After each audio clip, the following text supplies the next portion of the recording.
Polícia, costa a moto. Costa a moto. O influenciador da página Quebradas Recife foi abordado pelos águias enquanto fazia conteúdo para o seu Instagram. Vejam a reação dele.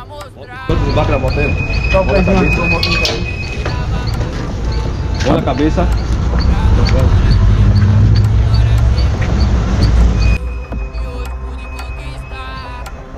Tá gravando aí, boy? Tô gravando.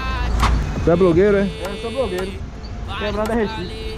Que demais! Quebrada Recife? É. Baixa tira o capacete aí, tira o capacete.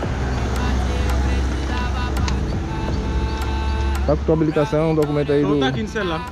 Fim da abordagem e o começo de uma nova amizade. É esse comportamento que ajuda o trabalho da polícia e que torna a abordagem mais seguro, tranquila e dinâmica. Parabéns, guerreiro! Boa noite, velho. Vai lá.